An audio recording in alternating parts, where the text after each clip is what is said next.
अस्सलाम वालेकुम, क्या हाल चाल? उम्मीद करते हैं कि आप खैरियत से होंगे। दुआ है कि आप हमेशा खुश रहें, हंसते और मुस्कुराते रहें और इसी तरह हमें अपना प्यार दिखाते रहें। बिल्कुल जी, मेरा नाम अवज़म अली, मैं तारिक महमूद, मैं मोहम्मद यूसुफ। तो आज हम जिस वीडियो पर रिएक्ट करने जा रहे हैं, वीडियो का टाइटल है miracles at Apollo, the story of pop teen Afsheen.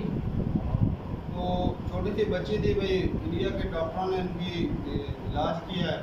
Video देखते हैं और अपना बयान कर देंगे। कौन करते हैं? Afsheen Gun, a 13-year-old Pakistani girl who spent most of her life with her neck twisted at a 90-degree angle, has undergone life-changing surgery at Delhi's Indraprasth Apollo Hospital. Afsheen has never been to school or played with friends because of this condition. She also afflicted with cerebral palsy and had a rare condition that made her neck bend and her head sit at a 90-degree angle. Her father, who was a laborer, died in 2020, but 2 years before his passing, there was a ray of hope for the family. Afsheen's eldest brother, Muhammad Yaqub Kumbar, heard about spine surgeon Dr. Rajgopalan Krishnan at Delhi's Apollo Hospital. Doctor Krishnan के बारे में मैंने एक documentary देखी थी। उस लड़के का नाम था महेंद्र आयरवाल। तो उसकी जो है ना वो यूट्यूब पे वीडियो थी सर्जरी की। तो उसको मैंने देखे, फिर डॉक्टर से रब्ता किया मैंने। फिर डॉक्टर ने हमें बताया कि कैसे सर्जरी होगी, कैसे इसका इलाज होगा, कैसे इसका वीज़ा होगा। वो हमें जो है सारा कुछ डॉक्टर ने गाइड किया। तो डॉक्टर ने गाइड किया, फिर हम चले आए। Yaqub raised funds through crowdfunding for Afsheen's treatment. Finally, Yaqub and Afsheen flew to India in November last year and met Dr. Krishnan. Actual diagnosis in the neck was a chronic, neglected, severe atlantoaxial dislocation. That is the C1 vertebra along with the skull tipping over the C2 vertebra, dropping to the left side and rotated 90 degrees. So I don't think I have seen such a severe fixed deformity. And she had spinal cord compression and cervical myelopathy. Cervical myelopathy means compression of the spinal cord leading to neurological dysfunction or deficit in the upper and lower limbs, depending on where the site of compression is. Dr. Krishnan diagnosed Afsheen with atlantoaxial rotatory dislocation. First stage was putting her in halo gravity traction. So she had a ring around the skull with pins going into the skull and weights attached to it. When she was lying in bed, weights attached to a bed pulley system, and then when she sat in a wheelchair, weights going through an overhead pulley. So we kept her in traction with gradual distraction and monitoring her clinical and neurological status. Nothing went wrong, for which we are very thankful. After a few weeks, we repeated the scan, which showed that the rotation had diminished, decreased significantly. So from 90 degrees, it had reduced about 60 degrees. And the problem is the dropped head didn't correct this as much as I would have wanted. I expected this because in a growing child, after 12 years, the bones adapt. This applies to any part of the body. So she had bony adaptive changes which prevented adequate repositioning of the skull on C2 and the trunk. Second step was the second surgery to release the sternocleidomastoid muscle, which takes origin from the sternum and the inner or medial 1/3 or half of the clavicle collarbone, and then inserts in the mastoid process behind the ear. You can actually see it contracting when I turn the head. So I modified conventional procedures. Rather than just releasing them at the origin and the insertion, I took out segments, a couple of centimeters top and bottom. The idea behind this was we can't stop the dystonia, but remove the fulcrum so that even if the lever arm keeps contracting, it can't pull on anything. It's been detached above and below. So scans later showed that the deformity was further corrected. So I decided to proceed with surgery, which happened on the 28th of February. I had a long discussion with the family on the Sunday before the surgery. I told them the possible risks. She could die during the surgery, she could die afterwards. She could have infection, she could have further neurological deficit, but over and above all that, the risk of death was high. They understood. And they wrote me a message which I think touched my heart.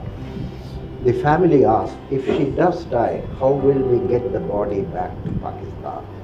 And I decided I'll do the best to make sure she doesn't die on the table.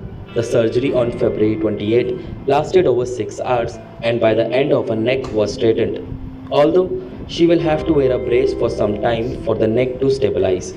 Over the next few months, Dr. Krishnan and his team will monitor Afsheen once a week through Skype.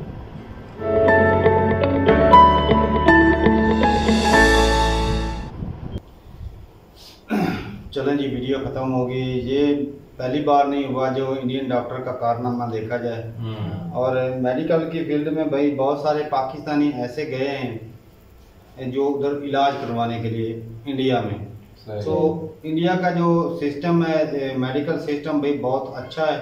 वहाँ के doctor जो हैं वो बहुत expert भी हैं और काबिल बहुत ज़्यादा काबिल है।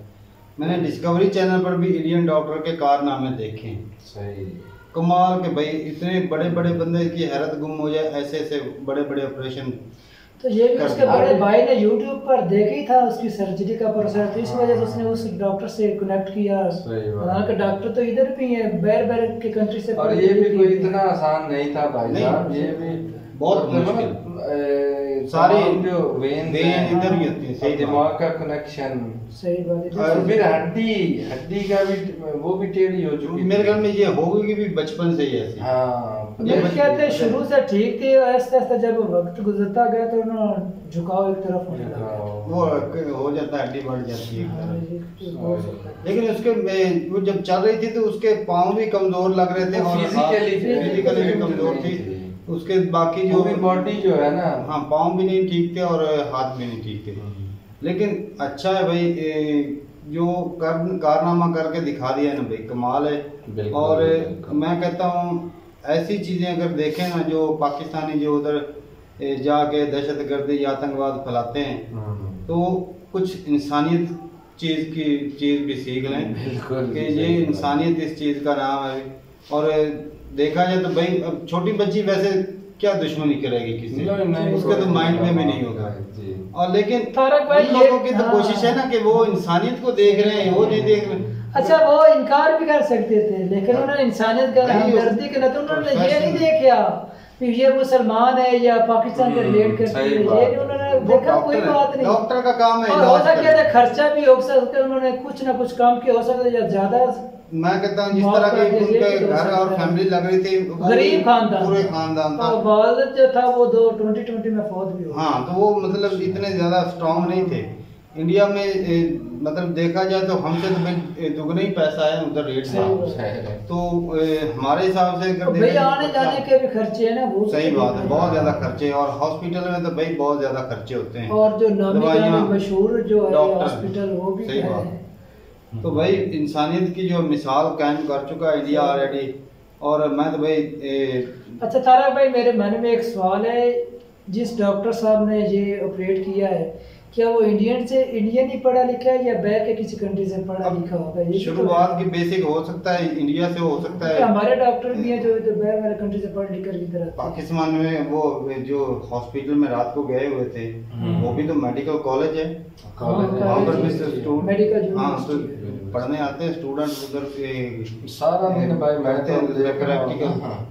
डॉक्टर्स की लाइन लगी। तो भाई डॉक्टर इधर भी बड़े अच्छे हैं, लेकिन इंडिया के तो भाई वो हमसे कुछ थोड़े से बहुत, बल्कि उनके पास जो टेक्नोलॉजी है हमसे काफी ज्यादा जदीद टेक्नोलॉजी आ चुकी है और हमसे वो आगे हैं। और अच्छा है भाई, जिस तरह आप मेहनत कर रहे हैं, आपके हर फील्ड में आप आगे जा रहे हैं, तो भाई अच्छा है। इंडिया के लिए अगर कोई इस तरह का मामला होता है तो बाहर जाके वो सर्जरी करवाने की जरूरत नहीं है। नहीं ऐसी वो मतलब कि बाएं हाथ का खेल है उनके। और स्पाइनल और कॉर्ड हो सके तो फिर पैर वाली कंट्री से इधर इलाज करवाने आते हैं, सस्ती पड़ जाती है। अमेरिका का अगर बंदा इधर इलाज करवाए तो वो सस्ता पड़ जाता है। और भाई स्पाइनल कॉर्ड जो होती है ना वो बहुत ही सेंसिटिव होती है, और उसको थोड़ी सी भी चोट लग जाए तो पूरे बंदे की बॉडी पैरालाइज। डॉक्टर साहब खुद बोल रहे थे 50% चांस रिस्क तो होता है, लेकिन रिस्क उन्होंने लिया है। रिस्क के बगैर बिना पर वो इस काबिल थे ना, तो ही उन्होंने रिस्क लिया। पहले उन्होंने रिपोर्टें सारी चेक की, उसके बाद इन्होंने बुलाया। उनको जब लगा कि हम इसका कुछ कर सकते हैं, उसके बाद उन्होंने बुलाया। सही बात। तो ठीक है भाई, बड़ी अच्छी लगी वीडियो और इंसानियत की भी मिसाल है। और मैं दुआ करता हूँ कि पाकिस्तान और इंडिया के जो ताल्लुकात हैं अच्छे हो जाएं, और ताकि इस तरह की और जो जाने वो मजीद जाया ना हो, ताकि इधर से उधर झगड़े छोड़ इलाज करवा के एक दूसरे के मतलब काम आ सके, हाँ। तो वो ज्यादा बेहतर है। तो ठीक है भाई, मिलते हैं नई वीडियो के साथ, तब तक के लिए इजाजत दें। अल्लाह हाफिज़।